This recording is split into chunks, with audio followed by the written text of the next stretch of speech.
Hey, welcome to Impress the Boss. I'm Catherine, I'm Laurel. And I'm Valerie. where we talk about how to stand out without working overtime. Welcome back to the Impress the Boss show. This week we're going to be talking about Bob Ross. We're going to talk a little bit about the character of Bob Ross. You may think you know Bob Ross, but we're going to expand on him a little bit. We're going to share a real life use case and then talk about some thought-provoking questions about how you can think about this week to stand out and impress your boss. So Bob Ross, is a very iconic person, character, or actual person in our culture. In high school, in fact, there was a group of us who loved Bob Ross that my friend Kalina made these little Bob Ross fan club pins. I still have mine. It's at my parents' house. It's awesome. It's awesome. It's like one of my favorite things from my childhood is this Bob Ross pin because we used to sit and watch Bob Ross paint. But in context of the workplace, Bob Ross is a very calm, cool, collected type of personality. Lots of happy accidents, very positive, glass half full type of person. One of those people that you really like being around because they have such optimism that they bring to the workforce. However, this type of personality also has some challenges. So they tend to overcommit. They tend to say yes to everything. The rose-colored glasses may actually impede them from seeing reality and maybe facing something that needs to be faced in the workforce. So, Valerie, I think you have a very good real life use case of a Bob Ross. Oh, indeed. I would say that I probably portray a lot of the Bob Ross's behavior characteristics. And especially, I think I find myself with those rose color glasses on. Which I like. I mean, it's really easy to work with you. And definitely the happy accidents. Yeah. Not only for myself, if I tend to make a mistake or something, I'm like, okay, it's not as serious as I think. Or you kind of overlook it, or if somebody else makes a mistake, I kind of think the same. Like, okay, this is a happy accident, no big deal. Let's just go on. Through the years, I've learned that this type of Bob Ross behavior trait or characteristics can be detrimental in a workforce. I have one specific example when I was consulting with a specific organization, and this organization just they had a high demand of a lot of little projects to be done. And so I would find myself going into one meeting, for an example, if I met with the board of directors, they would express that they want this and this and this done, and I would be like, okay, I can do it, and I would commit to that.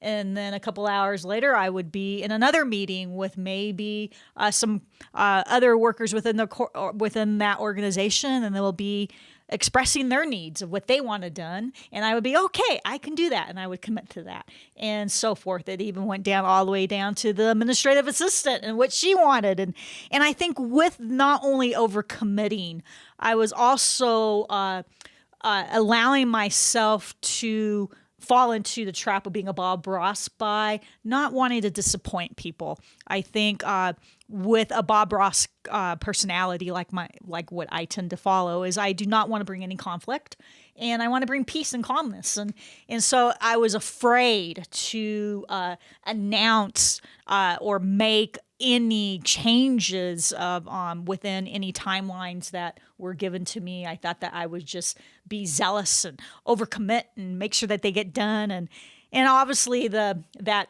turned out to be a disaster at the end of the day with this consulting project. And I definitely have learned. I've learned, or as I can say, happy mistakes, and learned from that. And so if you are a Bob Ross out there, I can relate, but I can also hopefully share some insights of what I've learned throughout the years and what I'm working on now. And definitely not overcommitting is one thing, and definitely being able to voice my concerns and being able to voice things with knowing that sometimes I am going to disappoint people.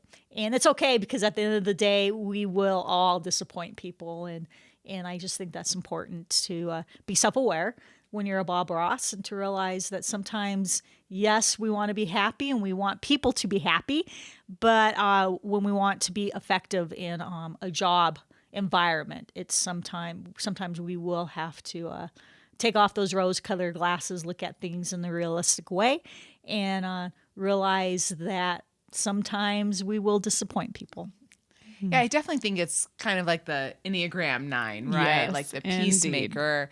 And I love working with you. I love having other people around who are 9s because it's just this, it brings a calmness to the situation. But there are those challenges you really have to mitigate. And Laurel, I think you have a couple questions we can think about this week to that end. Yeah, Valerie brought up such great examples, I think, for us to be thinking about. Do you think that you might be a Bob Ross, or that you have some similarities to Valerie of things like, do you have trouble saying no? Are you overcommitting yourself? And, the feeling like, yep, I'll take it on, and just this never ending mounting pile of to-do lists, if you will.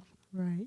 I know another one that we can think about is you brought up, Valerie, the idea of optimism and looking at things, maybe too optimistically in rose-colored glasses. So are you looking at things through a lens that maybe is painting a picture like Bob Ross that is maybe too happy or too unaware of what really is reality within the organization? And I think your example and comment about looking at people that way, that's another good question to ask ourselves. Or are we looking at people in a way that is, realistic and seeing them for what they truly bring versus what we would like for them to bring or what we think that their potential is, within the organization. And just overall coming back to the conflict piece as well. Right.